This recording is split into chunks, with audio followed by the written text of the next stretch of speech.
जिस जगह पर हम बैठे हुए हैं कोई तराई का ये क्षेत्र नहीं है और ना ही हम किसी ऐसे शहर में हैं जहाँ पर नदी में घूमने को मिलता है। हालांकि हम नाव पर तो नहीं बैठे हैं, ये मेज़ है और ये मेज़ यहाँ पर इसलिए पड़ी हुई है क्योंकि यहाँ पर आप देख सकते हैं जिस तरह से पानी भरा हुआ है।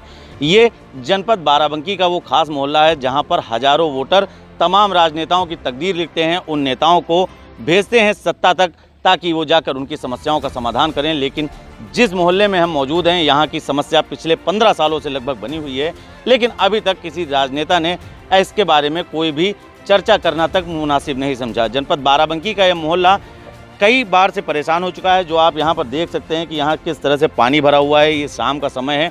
पिछले 16 तारीख को जो यहाँ पर बारिश हुई थी, उस बारिश के बाद से यहाँ पर जलभराव हो गया है। अब यहाँ पर एक महत्वपूर्ण बात आपको हम सबसे बड़ी ये बता दें कि बारिश हो अथवा ना हो, उसके बावजूद भी इस मोहल्ले में जलभराव की स्थिति ऐसी ही बनी रहती है। लोगों को तमाम समस्याओं का सामना करना पड़ता है। वैसे तो जिस तरह से जनपद बाराबंकी में और अन्य उत्तर प्रदेश के जनपदों में बारिश हुई है, तमाम जगह पर जलभराव की स्थिति हो गई है। तमाम समस्याओं का सामना आम जनता को करना पड़ता है। तमाम जनहानि हो गई, कई लोग मर गए, लेकिन इसके बावजूद भी अभी तक किसी प्रकार से कोई सुनवाई नहीं हो रही है। ये लोग यहाँ पर परेशान हैं। अब ये सवाल उठता है कि जब कोई राजनीतिक कार्यक्रम होता है, कोई बड़ा नेता आता है, तो राजनीतिक पार्टियां और प्रशासन तमाम रुपए खर्च कर देते हैं, लेकिन जब यही लोग अपनी समस्या को लेकर उन जनप्रतिनिधियों के पास जाते हैं तो वह जनप्रतिनिधि साफ ये कह देते हैं कि इस कार्य के लिए उनके पास बजट नहीं है। वहाँ प्रशासन भी ये कह देता है कि इस प्रकार के कार्यों को करने के लिए उनके पास बजट नहीं है। लेकिन इस पर विचार करना चाहिए कि ये वही आम नागरिक हैं जो आपको वोट देकर आपको सत्ता में बिठालते हैं, आपको इस लायक बनाते हैं कि आप लोगों की समस्या का समाधान कर सके, लेकिन इसके बाद भी लोगों की समस्या का समाधान नहीं होता, बल्कि सिर्फ उनके साथ झूठे वादे किए जाते हैं और उन वादों को निभाने का कोई भी प्रयास नहीं करता। यहाँ पर कुछ स्थानीय लोग मौजूद हैं, हम उनसे जानने का प्रयास करेंगे कि आखिर कितने दिनों से वो यहाँ पर रह रहे हैं। आप कितने दिनों से यहाँ पर रह रहे हैं और कितने दिनों से ये समस्या बनी हुई है? हम 15 साल से रह रहे हैं। क्या शिकायत की गई? क्या प्रशासन से आपने कोई बातचीत की? कुछ क्या किया अभी तक? क्या इसका रिजल्ट आया सामने? रिजल्ट तो जीरो है। अपने आप सब सूखता है, पानी उन्हीं निकाला जाता नहीं है। और जितना पानी 2 इंजन लगे हैं उधर, लेकिन पानी जो कहते हैं पानी तो जरा सो कम नहीं पड़ रहा है। अब देखिए यहाँ के लोग हतोत्साहित भी हैं। उनका कहना है कि यहाँ पर सरकारी मशीनरी सिर्फ इतना कार्य करती है कि यहाँ पर पंप लगा देती है, लेकिन उस पंप से आखिर ये जल की जो समस्या है ये कितने दिनों तक आखिर बनी रहेगी, क्योंकि ये पानी निकलना एक दिन में आसान नहीं होता है। जिस तरह से आप यहाँ पर जलभराव की स्थिति देख रहे हैं, आप छतों पर लोगों को देख रहे हैं, ये वो लोग हैं जो बेबस हैं, जो मजबूर हैं, जिनके पास खाने की समस्या हो जाती है, क्योंकि इस रास्ते से निकलना कितना नुकसानदायक है। इसमें कोई भी कीड़ा हो सकता है, कुछ भी हो सकता है, जिससे उनको जनहानि भी हो सकती है। इस तरह से आप देख सकते हैं यहाँ पर छतों पर लोग हैं, लोग कंधे पर बिठाल के लोगों को निकल रहे हैं, क्योंकि मजबूरी है, उनके पास भी एक मजबूरी है, उनको जाना है, जीना है और जीने के लिए कुछ ना कुछ करना। यहाँ की अगर हम बात करें तो जिस तरह आप देख सकते हैं यहाँ पर सभासदी क्षेत्र लगता है और यहाँ के लोग कई बार मांग कर चुके हैं। तमाम राजनीतिक पार्टियां आई, उन्होंने वोट मांगा, इस क्षेत्र के विकास के लिए वोट मांगा, लेकिन उसके बावजूद भी किसी की कोई सुनवाई नहीं हुई है।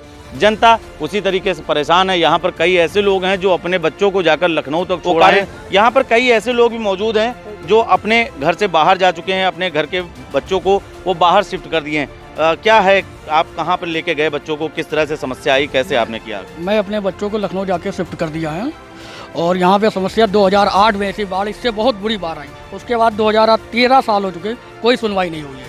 ये मोहल्ला नाला वगैरह कुछ नहीं है, घर घर में सांप वगैरह आ रहे हैं। और उसके बाद नाव की एक व्यवस्था का करा दी जाए, जो लोगों के घर में जो फंसे हैं, जिनको कुछ राशन पानी पहुँचे, कोई व्यवस्था प्रशासन नाव की वगैरह नहीं कर रहा है। प्रशासन ने एक नंबर जारी किया था, उस पर टोल फ्री नंबर पे मैंने दर्ज कराई अखिल जायसवाल के नाम से। क्या हुआ? अभी तक किसी ने सुनवाई नहीं, केवल 2 इंजन लगे हैं बस। तो आप देखिए यहाँ पर जिस तरह से समस्या आ रही है, वास्तव में प्रशासन को, राजनेताओं को और ऐसे लोगों को ध्यान देना चाहिए कि स्थिति विकराल हो चुकी है। वैसे तो पूरे जनपद में जलभराव हुआ था, लेकिन ये एक ऐसा मोहल्ला है जहाँ पर साल के 12 महीने पानी की समस्या बनी रहती है। कई बार ऐसा होता है कि यहाँ पर हल्की सी भी बारिश से भी यहाँ के घर तालाब बन जाते हैं, उन्हीं के लोगों के घरों में पानी चला जाता है, उसके साथ ही तमाम विषैले जीव जंतु भी चले जाते हैं। इससे परेशान होकर, इससे लोग जिस तरह से परेशान हैं, अपने अपने बच्चों को वो कहीं बाहर जाकर छोड़ आए हैं। अब देखने वाली बात ये होगी कि आने वाले समय में फिर चुनाव आ रहे हैं और ऐसे समय में तमाम नेता फिर से आएंगे और तमाम वादे करेंगे, लेकिन अगले 5 सालों तक ऐसे लोगों की समस्याओं का निदान हो सकेगा अथवा नहीं, ये देखने वाली बात। हमने आपको तमाम ऐसी तस्वीरें दिखाई कि प्रशासन ने क्या व्यवस्था की है।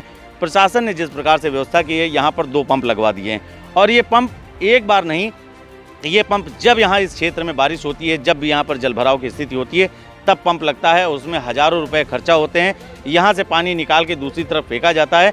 लेकिन सबसे बड़ी बात यह है कि इतने बड़े क्षेत्र में जो पानी भरा होता है वो 1 दिन, 2 दिन, 3 दिन, 4 दिन या 1 हफ्ते में भी निकलना संभव नहीं हो पाता है, क्योंकि प्रशासन की तरफ से जो व्यवस्था की जाती है वो 1 या 2 पंप की जाती है।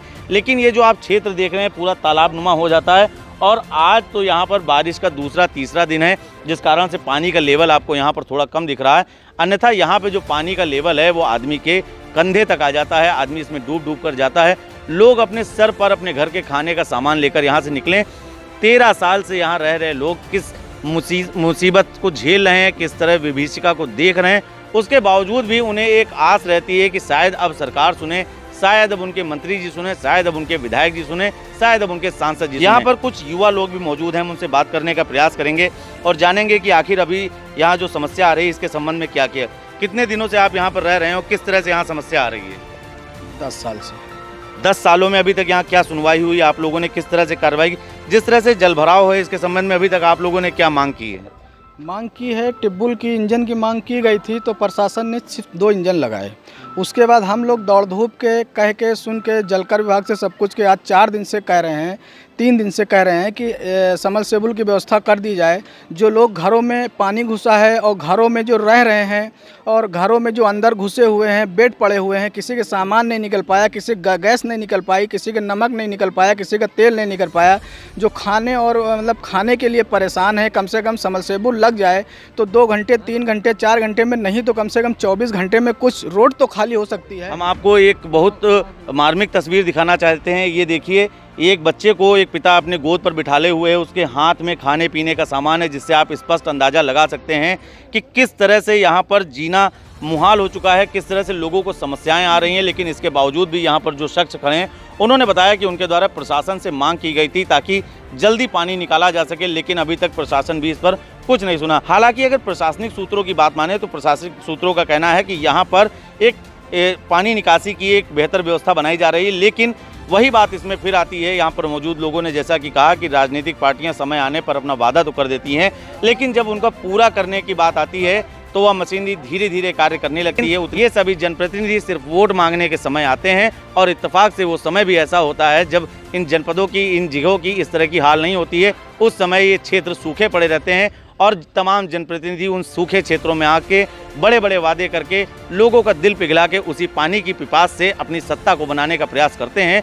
लेकिन जो मूलभूत समस्या है, जो मूलभूत आवश्यकता है, उसको दूर करने का प्रयास कोई नहीं करता। हमने यहाँ पर कई लोगों से बात की, यहाँ पर कई लोग थे, कई वृद्ध लोग थे। उन्होंने बताया कि वो पिछले 15 सालों से यहाँ पर रह रहे हैं और पिछले 15 सालों से ही ये समस्या बनी हुई है, लेकिन अभी तक कोई स्थायी निराकरण नहीं हुआ।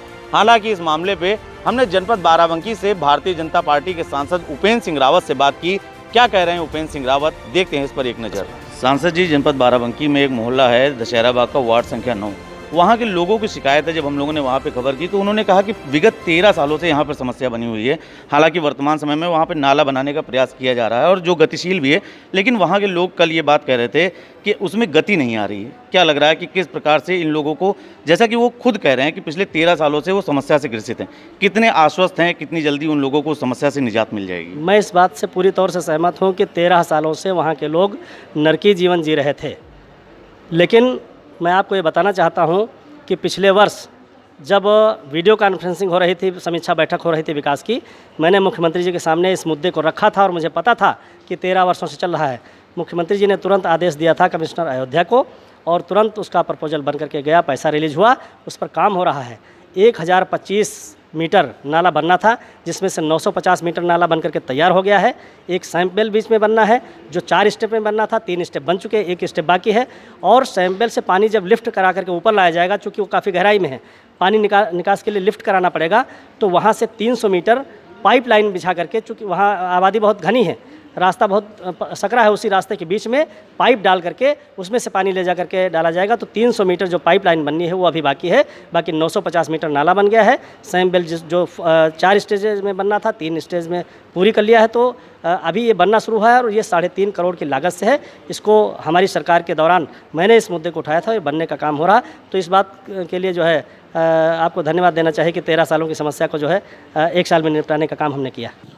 आपने सुना जनपद बाराबंकी के सांसद उपेंद्र सिंह रावत को, जिन्होंने बताया कि उनके द्वारा प्रयास किया जा रहा है और यहाँ पर एक विशेष प्रकार का ड्रेनेज सिस्टम बनाया जा रहा है, जिससे इस क्षेत्र के पानी को निकालकर दूसरे नाले में प्रवाहित किया जा सकेगा। लेकिन वो भविष्य की बात है, उस काम में जिस तरह से विलंब हो रहा है, अभी यहाँ के लोगों को समस्याएं तमाम पैदा हो रही हैं। जो सबसे बड़ी बात आ रही है वो आती है तत्काल राहत देने की। तत्काल राहत देने के नाम पर यहाँ पर जब हमने लोगों से बात की तो उन्होंने कहा कि प्रशासन के द्वारा उन्हें जो नंबर उपलब्ध कराया गया है उस नंबर पर उन्होंने फ़ोन किया, लेकिन कोई आवश्यक मूलभूत उनकी मदद नहीं की जा सकी।